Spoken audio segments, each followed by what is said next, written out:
This is Orlando Wilson, and what I want to talk about in this video is why I don't trust security personnel I don't know, drivers I don't know, etc. I've been in this business now for coming up close to 35 years. So I understand how things work and how they don't work. I understand there's some very, very good people in this business. There's also a lot of liabilities. In the close protection business, a lot of times those people that put themselves off as professional close protection operatives, executive protection specialists, etc., they're not. They can be moonlighting cops, or they're security guards that for a day their company wants them to wear a suit and become a bodyguard, and all they know how to do is follow the clients around and act like they've seen on the TV or the movies. That's it. Are they professional? No. Generally, when I'm working for myself, when I'm working with my clients and we're assigning them security, no worries, I deal with a small group of people. The problems can occur when we're working with third-party companies, or when my clients are traveling, I'm traveling with them, and they don't want others to know that I'm security. I'm just there to watch over them and make sure things run okay. I'll give you one story. Years ago, a couple of clients needed to go into Haiti, which I knew well at the time. I had resources there at the time. And they already had an issue with the communications company they were dealing with. They'd already had one falling out. And the communications company they were dealing with said they would assign them security. These guys were a little bit paranoid, rightly so, and didn't want that company's security. They wanted me to go along with them and provide them with backup, which was a good job we did. In the day, this is the old Port-au-Prince airport. As you walked out the airport, it was a little bit of a jungle. So I flew in with the two clients. My guys were waiting for us as we walked out of immigration. They was with us straight away, reassured the clients, etc. We had a vehicle outside, armored vehicle. We were ready to go. So we need to meet the security that was sent by the company the clients were meeting with. Even though they said they didn't want it, they said they would send somebody along. Okay, as we walked out of the airport, as I said, it's a little bit of a jungle. Excuse me.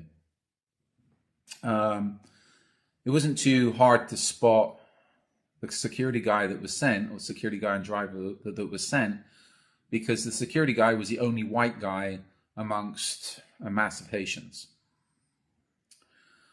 Also, he had my name and the client's names written on a white piece of paper holding up in front of him. No code words, no company names, our names on a piece of paper. Which for me, if you Google my name, you're going to come up with too many people because it's a common name. One of the client's names, if you Googled them, then you would have come up with one person because it's a little bit of a strange name, and you would have seen he was pretty high up in his industry, and he would have been worth kidnapping. So that was the first mark of why do you have our names on a piece of paper in public in a country which at the time kidnapping was pretty rampant. Anyway, we went out, met and greeted this guy, no worries. He wanted the clients to go into his vehicle, so I told my guys follow along behind. Because it was Haiti, I take it this guy must have been ex-French military, etc. His English wasn't too good, but no worries. Okay, we jumped into his vehicle, straight to the hotel. When we got to the hotel, he told us to stay in the car. There was a problem. Okay, what's the problem? He then said to us, oh, the car behind us has been following us all the way. I was like, what car? Yeah, the car that's my car, my guys. I told him this at the airport. But obviously he didn't understand my English. No disrespect. He spoke French. His English was a lot better than my French. He just didn't understand.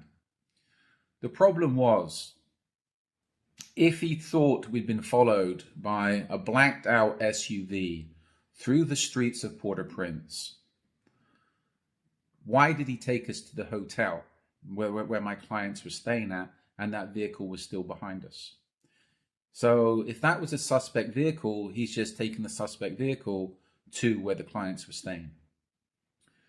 He was armed, and I questioned how he was armed, because again, he shouldn't have been armed.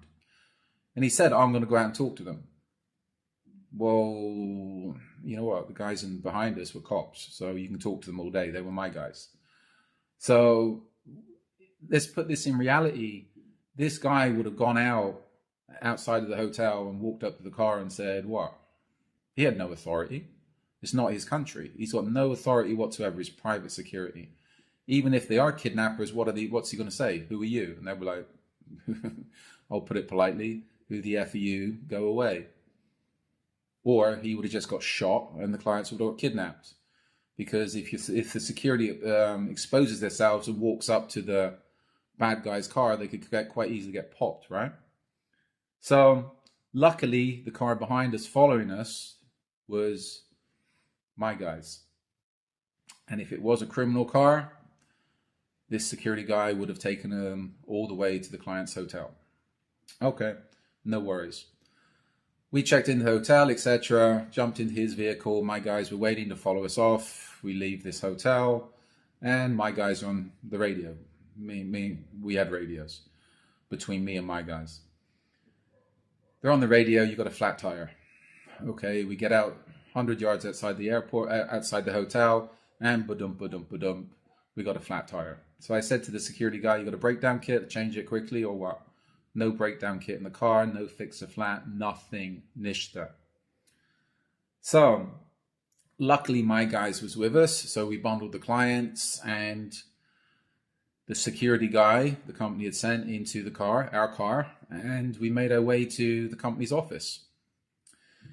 The company wasn't too happy with my clients because they brought along me and my security guys.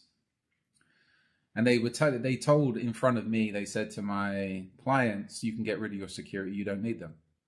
We got security, we got this, we got whatever. My clients who already seen 3 screw-ups, the names on the sign, the fact that the security guy thought he was being followed and didn't do anything about it until he got to the hotel where the clients are staying. And also the flat tire with no breakdown kit in the car, etc. My clients just shut down this representative from the company saying, look, if it wasn't for my security guys, I'd be sat next to the side of the road somewhere. So my guys are staying. Okay, that was friction to start with, but you know what? This security company was in this communications company, and their security company, which was embedded, was in a pretty volatile place at the time. And that's 3 screw-ups just from the airport to the hotel to their office within a matter, I'd say less than an hour. And my clients were like, what the heck? And this was apparently quite a good, reputable security company, but 3 screw-ups within less than an hour. And not too impressed, even though these guys were quite impressed with themselves. So that's a little story about the quality of security companies. Even if they say they're credible, and even if the guys are all ex-military, it doesn't mean they're credible. It doesn't mean they know what they're doing. So that's just one story why I'm a little bit wary of dealing with other security companies and people I don't know. If you don't know them, don't trust them. That's it. Anyway, there's going to be more videos going up, more stories. So follow us along on social media, on YouTube, LinkedIn, Instagram, etc., etc. And also, I've got an array of books up, 3 specifically on close protection on Amazon. And if you look at our blogs on my website, which is Truth Only Has a Few Friends, and the Risk Incorporated blog, there's a lot of articles up there that can answer your questions. In the meantime, be good, stay safe, stay out of trouble.